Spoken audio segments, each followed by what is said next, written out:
Right now, Pittsburgh's best sports show is about to begin. Call us or tweet us. We got things to talk about on the Ireland Contracting Nightly Sports Call. All right, Ken, thanks very much. Good evening, everyone. It's the night before the first game of the playoffs, and we're here taking your calls at 412-575-2600 on the Ireland Contracting Nightly Sports Call, the Bordas and Bordas hotline. Bob Pompiani, Ron Cook at your service here tonight, so give us a shout. We'll begin, however, by talking about the red-hot Pittsburgh Pirates, who went to Chicago today and ruined the Cubs opener. Once again, the hitting, which came into this game as number one in MLB with runs scored per game. They actually went up on their average after putting 8 across with the Cubs pitchers today. Tyler Chatwood did not do well in his first start. This is a guy they gave 3 years, $38 million to in the offseason.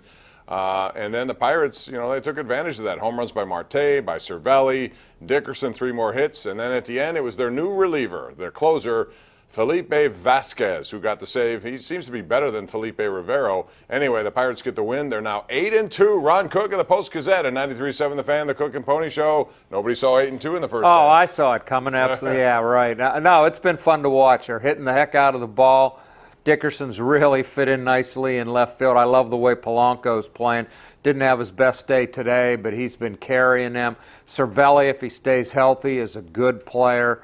And I thought Nova was really sharp after the first inning today, sharp as he's been in his first 3 starts. So 8-2 is 8-2.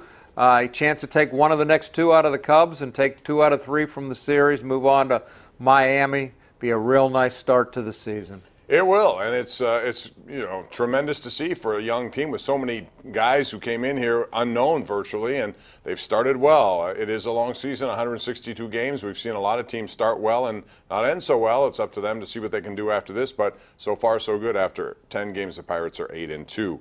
Now, the big topic of this week is the first round of the playoffs. It's the Flyers visiting the Penguins. I think this is going to be a longer series than most people do. I like Philadelphia's team. I do. I don't like necessarily their goaltending, and I think that's where the Penguins are the biggest check mark in their advantage. Brian Elliott likely is going to get the call here tomorrow night. He was terrible in 2 games against the Penguins this year. But, Ron, one thing that he does have in his favor is a really good postseason record in terms of save percentage and goals against when he was with Calgary and other teams.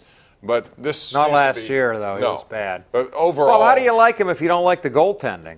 Because I think they're a good enough team to stay out of the penalty box. But that's the most important position. Okay. Well, I'm just saying, how about if Brian Elliott gets hot? He's done that before. No, I mean, hey, they're pros. Anything can happen. I mean, I like the Penguins in 5, but I just think this is the best first-round matchup for them.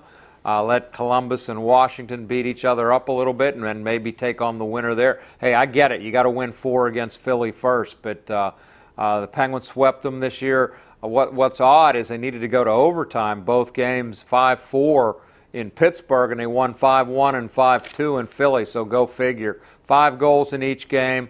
They have a real bad penalty kill. If they do stay out of the box, it'll be a little harder for the Penguins. If they give them some power plays, the Penguins should have their way.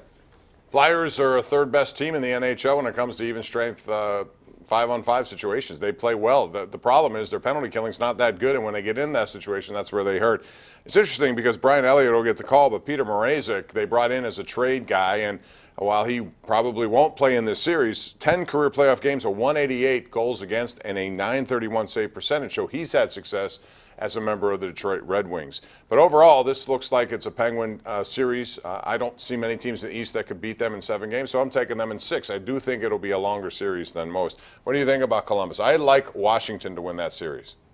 Yeah, I mean, Washington, they're so bad in the postseason. They've never been, Ovechkin's never been. They're due. They are due. I mean, Ovechkin's never been to a conference final.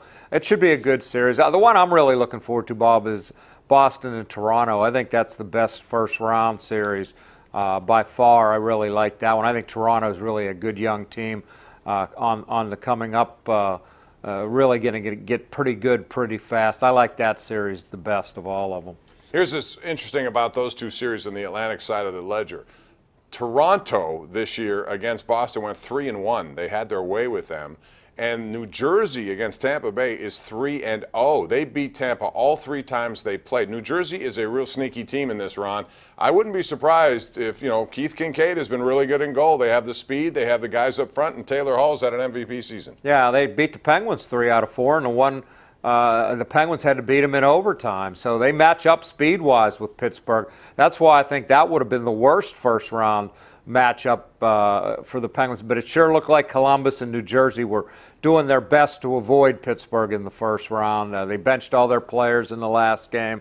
We'll see. Be careful what you wish for. I think New Jersey has a real shot against Tampa. I don't think Tampa played real well down the stretch. No, they didn't, but they're good enough, and they have enough depth all the way around. Plus, Vasilevsky in goal has been outstanding pretty much all season long. We're going to take a break.